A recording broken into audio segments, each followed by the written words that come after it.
Hi, I am Tony Massey, addiction medicine specialist and psychiatrist at Colmac. And I'm Randy G. I'm a musician, producer, recovering addict, and peer specialist at Colmac. And I'm Doc. And I'm Rock. All right. You know what today is? Today is our holiday special. Exactly. You took the words right out of my mouth. Okay, so we have somebody here that nobody has seen before, and it's the lovely Claire, whose last name I don't know. Oh, Because we just say hi. I'm So who are you? Claire Downey. I'm a case manager in the evenings here at the Towson office. Awesome. Claire, welcome. Thank Yes. you. Thank you for having me. Certainly. And thanks for coming on our holiday special. Holiday Yes. special, very exciting. So I thought today maybe we could discuss some holiday issues. A lot of things I hear in my groups are things relating to the holidays, family issues, friends. My friends are home from college. I have nothing to do.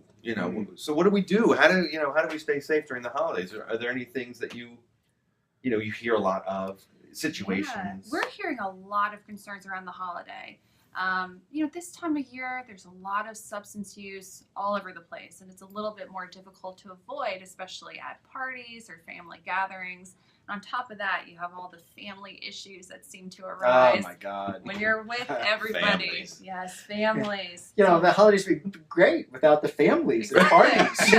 Just If we could just focus on the holiday, we might be okay. Yeah. That's right. Here's your gift, damn it.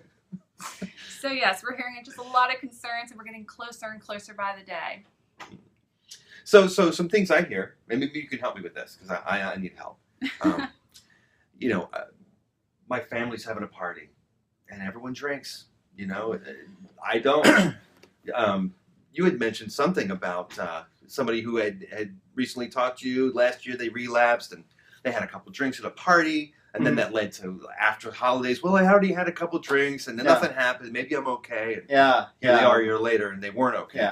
Yeah. One leads to 100, pretty quickly. So, I think it is a danger time for a lot of folks. And first of all, if you're in recovery now, that's wonderful. This is great. Stay there. Stay there. Yeah.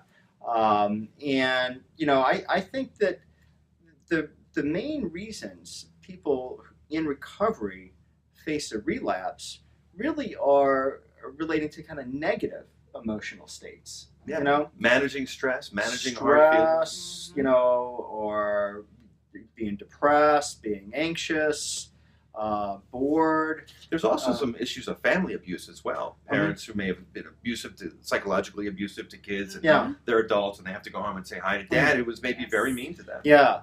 So it's not so much the celebration, I think, that can be problematic. Although that potentially that's the case too, if that's the only way you think of celebrating. But I think it's these negative emotional states, and if you think of that, the risk relapse being in that direction, then doing what you can to protect yourself and protect your recovery. Thinking through, is this really, do I really have to go to this stressful thing or not? If I do, is there some way that I can mitigate the anxiety or being upset? I don't have to talk to everybody. I just have to show face and leave. So having your own way in and out is very valuable. Yeah. Don't ride with your brother who's going to want to be there till 3 a.m. Definitely. Always take your own ride. Yeah. Own ride. Your own ride. I like that. Yeah. And, in terms of alcohol, I know a lot of folks will protect themselves with a little bit of antabuse. Mm-hmm. Wonderful tool. Or like a medication that you take, you took, and when, it's in your system, and that if you haven't had a drink, you'll feel bad. So it prevents that first drink.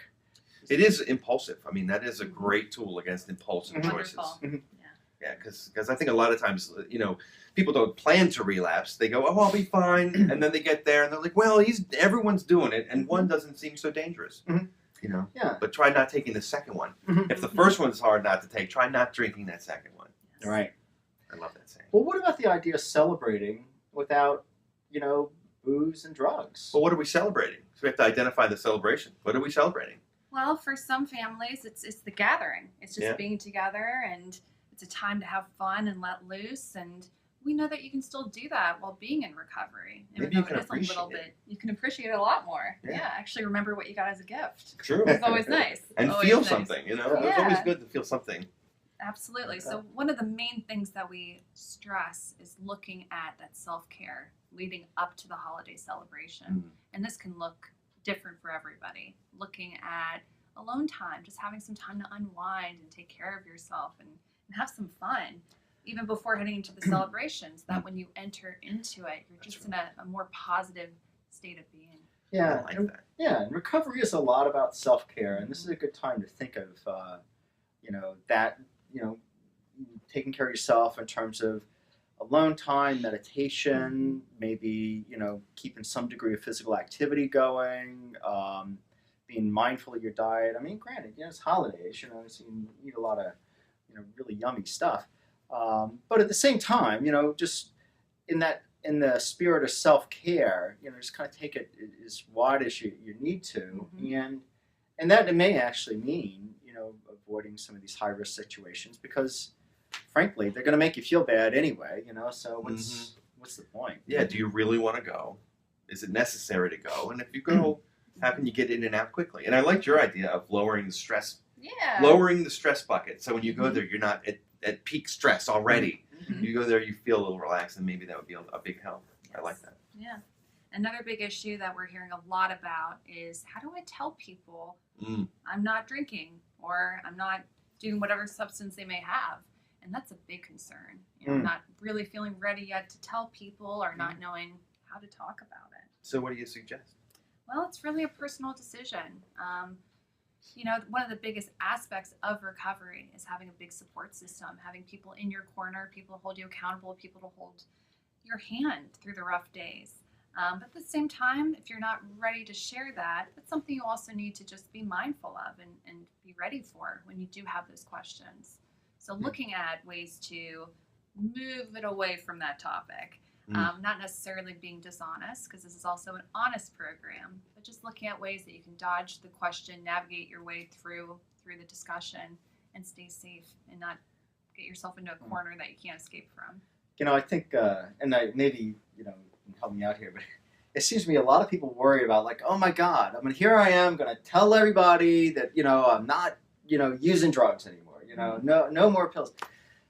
And kind of make this up like they're going to disappoint their friends, and everyone's going to be They're like, gonna get "What judged." Yeah, when the fact of the matter is, first of all, their friends are probably high or drunk or both, and they don't really care.